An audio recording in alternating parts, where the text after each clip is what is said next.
सृष्टि में धर्म स्थापित था। देवता अपने अपने कर्तव्य निभा रहे थे।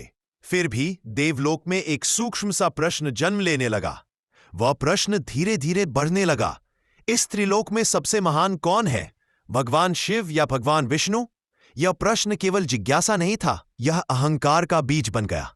देवताओं के मन में उठे इस संशय से सृष्टि की शांति डगमगाने लगी। देवताओं की इस उलझन को समाप्त करने के लिए भगवान विष्णु स्वयं कैलाश पर्वत पहुंचे। कैलाश पर भगवान शिव गहन ध्यान में लीन थे, शांत, स्थिर, निराकार।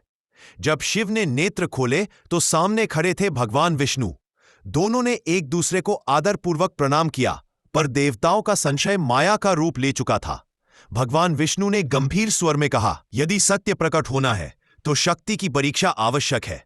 भगवान शिव मंद मुस्कान के साथ बोले, यदि यही धर्म है तो ऐसा ही हो। और उसी क्षण त्रिलोक कांप उठा, आकाश काला हो गया, पर्वत हिलने लगे, नदियां अपनी दिशा भूल गईं। यह कोई साधारण युद्ध नहीं था, यह सृष्टि के दो स्तंभों का सामना था। भगवान विष्णु ने अपना सुदर्शन चक्र उठाया।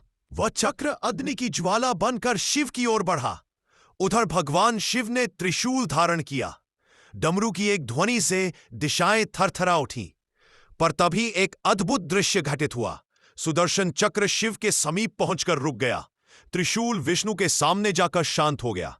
किसी ने किसी पर प्रहार नहीं किया। अचानक आकाश फट पड़ा। एक अनंत ज्योति स्तंभ प्रकट हुआ। न उसका आरंभ दिखाई देता था, न अंत। उस प्रकाश से एक दिव्य वाणी गूंजी, जो शिव है वही विष्णु है, जो विष्णु है वही शिव है। उस दिव्य प्रकाश में दोनों भगवान क्षण भर के लिए विलीन हो गए। फिर प्रकाश शांत हुआ। भगवान शिव और भगवान विष्णु पुनः प्रकट हुए। दोनों के मुख पर करुणा, शांति और प्रेम था।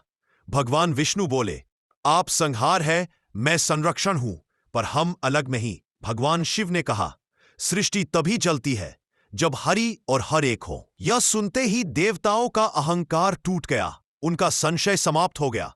त्रिलोक में पुनः शांति स्थापित हुई और तभी से यह सत्य कहा जाने लगा, हरि ही हर है, हरि ही हरि है।